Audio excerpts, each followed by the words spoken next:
What's up guys? Welcome sa ating first episode ng ating first series ng One Slot Yuzong countering every marksman. So sa video na to guys, pag-usapan natin ano ba yung mga recommended item ko para counterin ang every marksman kada game. Okay, so meron tayong total of 23 marksman. So in every video, 4 na marksman ang i-discuss natin and alphabetical order tayo. Okay, so syempre bago tayo magsimula, i-discuss ko muna yung magiging item build ko. So usually guys, fixed item build ako. So for our first item, it's either War Axe or Hunter Strike. Okay, depende kung anong trip nyo. Pangalawa, Tough Boots. Usually Tough Boots talaga para anti-crowd control kahit paano okay na rin yun kasi meron may stun sa kalaban. Third item would be Queen Swings. Matic na yan tol. Okay, third item lagi Queen Swings. Pag di ka nag-Queen Swings, ewan ko na lang sa'yo, Idol G. Talaga ka. Fourth item, situational, okay? Pwede ka mag-Oracle or pwede ka mag-Brute Force. Mag-Oracle ka kapag yung roam mo is utility. Sabihin natin, Angela. Sino pa ba? Si Angela, tapos si Angela, ult ni Angela, no? Okay, so kasi pag may ult si Angela guys, magbe-benefit ka doon, papalakasin ng Oracle yung heal na marireceive mo from Angela. And at the same time guys, hindi mo na kailangan ng movement speed eh. Kasi pag nag-ult si Jella, movement speed na rin yun. So, yun. Okay, pag utility. However, kung malakas yung crowd control ng kalaban, okay, mag-brute force ka na. Lalo na kung yung Romo is tank din, okay na rin naman si Brute Force. And then yung fifth item, ito yung flex slot na sinasabi natin. Dito natin ilalagay yung item pang counter dun sa marksman na babanggitin natin. Okay? And the last item, it would be Winter Crown. Alam nyo naman, yung mga highlights natin, may mga Winter Crown. If matagal ka na nanonood sa stream natin, lagi tayo nag-Winter Crown. Ako guys, trip na trip ko yung Winter Crown eh. Alam mo yun, mamamatay ka na pero bigla ka pa magiging frozen. Sabay buy and sell na immortality kung mabilis yung kamay mo. Pero ako medyo ewan ko pa dun. Okay, anyways, start na tayo guys. Okay, for our first pick, Beatrix. Ano ba pang counter natin kay Beatrix guys? Actually guys, kahit wala eh, no? Sa totoo lang guys, kahit wala nang pang counter kay Beatrix, kasi hindi mo naman mapapababoy attack speed niya kung magmamachine gun siya or SMG.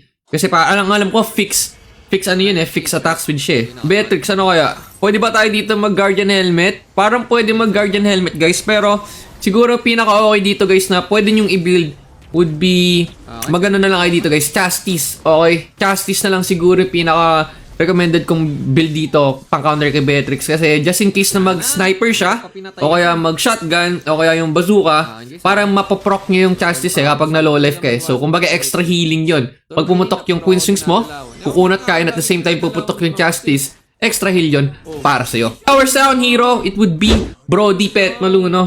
Brody Idol G. So ano bang pang-counter natin ngayon Brody? Ang nag-iisip ka lang talaga dito guys would be pwede tayo mag-Justice pero medyo pangit eh kasi hindi naman attack speed si Brody. Pero ma-appreciate mo yung extra healing kapag malapit ka na mamatay. Pero I think yung pinaka-okay dito guys would be Guardian Helmet. Okay? Brody kasi guys, alam nyo naman bagal attack speed niya pero medyo masakit no? Kumakamot, sumusuntok siyang ganun. So I guess yung passive ng Guardian Helmet yung pasok dito para kay Brody. And at the same time guys, kung mapoke ka man ni Brody, no? Kasi guys, ito yung para mga pang-counter sa mga may true damage, sa mga masasakit yung hit dahil mabagal yung attack speed. Kumbaga para makompensate na wala silang attack speed, pinapalakas na lang yung mga auto-attack, yung mga basic attack, ganyan. So, kapag yung kalaban mo is kailangan auto-attack or mabagal attack speed, auto-attack, Guardian ano yung pinakamaganda dito guys. Okay, for Brody, Guardian Helmet ang masasuggest ko. Next naman for Bruno, ito si Bruno medyo complicated to kasi meron siyang crit. Masakit din yung damage niya. Pwede natin i-compare kay Brody I mean. And also attack speed, no? If may attack speed kalaban guys, I would say go for Chassis na agad, no? Kasi although okay din naman dito kay Bruno na i-buildan mo siya ng Guardian Helmet, I think mas ma-appreciate natin yung passive ng Chassis na kung saan kapag na low life ka is meron kang extra healing na marireceive. Okay, so just imagine guys, nag-1v1 ako ni Bruno, na pa-low life ka niya. I mean, expect natin una ka malo-low life. Pero mas okay yun eh. Kasi kapag na-low life ka agad, puputok si Queen Swings, kukunat ka, extra cooldown reduction sa mga skills mo, and at the same time, tataas spell bump mo. Tapos, syempre, pag pumutok si Queen Swings, puputok din si Chastis. Okay, and the extra healing.